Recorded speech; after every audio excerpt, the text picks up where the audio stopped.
اس شخص کے لیے اذیتوں سے نکلنے کی راہ بن جائیں، آپ اس کا نور بن جائیں۔ اور ہاں کچھ نہیں کر سکتے تو فقط اس کے لیے آسانی کی دعا کر دیں، اس کی تصحیح ہرگز نہ کریں۔ کیا معلوم آپ کے کسی لفظ، کسی فکرے کی گرفت میں کل کو آپ خود ہی آپ پھنسیں، کیا معلوم کل آپ پر بھی ویسی ہی مصیبت نازل ہو جائے۔ اس لیے خوف خدا کے تقاضے کے تحت انسان ہی بنے رہے، اسی میں فلاح ہے، اسی میں نجات ہے، اور یہی طریقہ میرے رب کا محبوب ہے۔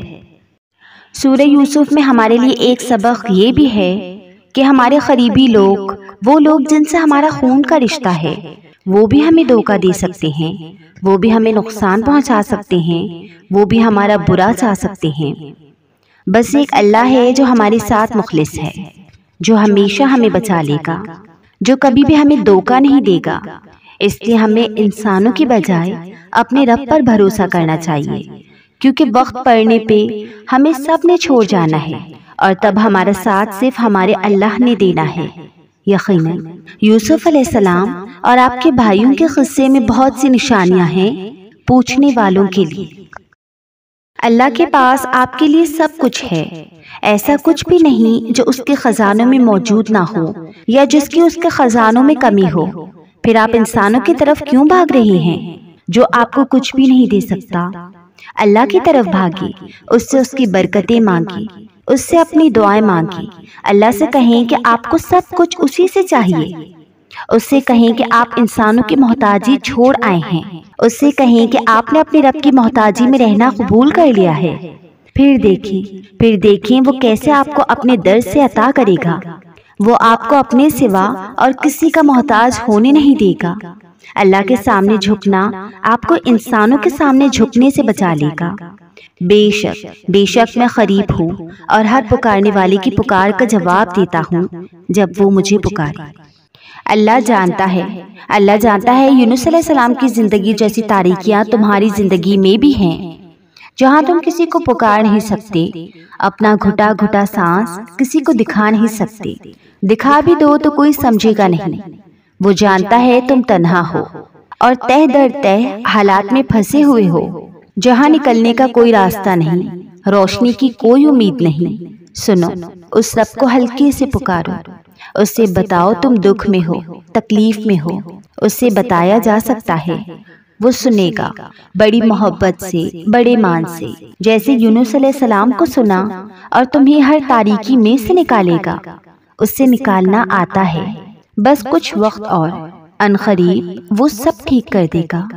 عبادتوں کی انبار لگا لو، لیکن کسی کو مشکل میں دیکھ کر دل میں احساس پیدا نہ ہو، اور کسی تنگ دست اور ضرورت مند کو دیکھ کر تجوری کی طرف ہاتھ نہ بڑھے، تو وہ عبادتیں نیکی کی روح سے بالکل خالی ہیں۔ ہر تکلیف میں، ہر پریشانی میں بس اللہ پر توکل کرو۔ اللہ نے کچھ روحیں خاص اپنے لیے پیدا کی ہیں، وہ روحیں دنیا میں آ کر کسی اور رشتے سے، کسی انسان سے محبت کر بیٹھتی ہیں، پھر ان روحوں کو وہاں سے، ان رشتوں سے اللہ خود دور کر دیتا ہے، ان روحوں کو توڑتا ہے، رلاتا ہے، اذیت کرد میں مبتلا کر دیتا ہے، بے بس کر کے ان کے چار سو اندھیرا کر دیتا ہے۔ پتہ ہے وہ ایسا کیوں کرتا ہے؟ وہ اللہ شرک برداشت نہیں کرتا۔ جن روحوں کو اس نے اپنے لیے بنایا ہے وہ کیسے کسی اور کا ہونے دے گا؟ تمہارا اللہ تو کاتب تقدیر ہے، وہ مٹا کر نئے سرے سے بھی تقدیریں بدل سکتا ہے، وہ جہاں سے چاہے کہانی کا رخ موڑ سکتا ہے، وہ جیسے چاہے ویسے اختتام کو بدل سکتا ہے۔ لوگ کہتے ہیں اللہ تعالیٰ سے امید رکھو، لیکن میرا کہنا ہے اللہ تعالیٰ سے امید نہیں بلکہ اللہ تعالیٰ پر یقین ہونا چاہیے، کیونکہ اللہ تعالیٰ پر یقین رکھنے سے وہ سب بھی مل جاتا ہے جس کی امید نہیں ہوتی۔ سب سے خوبصورت احساس یہ ہے وہ دعا حقیقت بن جائے جو آپ اور اللہ پاک کے درمیان راز تھی۔ کیا اللہ اپنے بندے کو کافی نہیں؟ کیا آپ نے کبھی غور کیا کہ ہم کتنا سوچتے ہیں لوگوں کے بارے میں کہ لوگ کیا کہیں گے، اور اس سب میں اپنے آپ کو کہیں دفنا دیتے ہیں۔ ہم جب مشکل میں ہوتے ہیں تو یا پھر ہم لوگوں کو کوستے ہیں یا خود ہی غم میں کڑتے رہتے ہیں، شکوے ختم نہیں ہوتے۔ لیکن ایک بات ہم بھول جاتے ہیں کہ سب ہماری آزمائش ہے، لوگوں کا ہماری زندگی میں آنا اور پھر جانا، یہ سب امتحان ہے۔ ہمارا رد عمل ہمارا امتحان ہے۔ ہم اللہ کو کافی نہیں سمجھتے، ہم ادھر ادھر بھٹکتے رہتے ہیں، ہم لوگوں سے مدد مانگتے ہیں، ہمیں لوگوں سے اپنی تعریف سننی ہے، ہم چاہتے ہیں کہ کوئی ہمیں دکھ نہ دے، لیکن یہ بات جان لے کہ دکھ زندگی کا حصہ ہے۔ یہ ہمیں یہی سکھانے آتے ہیں کہ ہم یہ بات جانیں کہ اس دنیا میں کوئی ہمارا نہیں ہے، سب چھوڑ جائیں گے، صرف اللہ باقی رہے گا۔ تو ضروری ہے کہ اس سے اپنا تعلق بہتر کر لے۔ کیا اللہ اپنے بندے کو کافی نہیں؟ دنیا والوں کی نظروں میں چاہے آپ کتنے ہی برے کیوں نہ ہوں، آپ اپنے رب کی نظروں میں بہت اچھے اور بہت پیارے ہیں۔ اس رب نے آپ کو بہت پیار سے بنایا ہے، وہ بھلا کیوں آپ سے نفرت کرے گا؟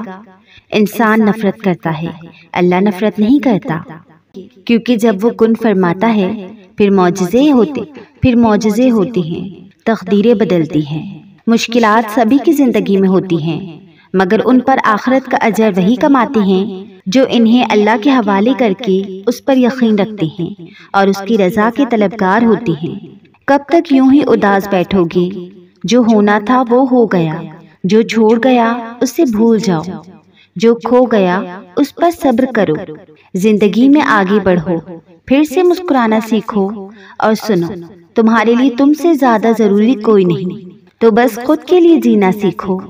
اپنے لیے اتنا تو کر سکتے ہو نا؟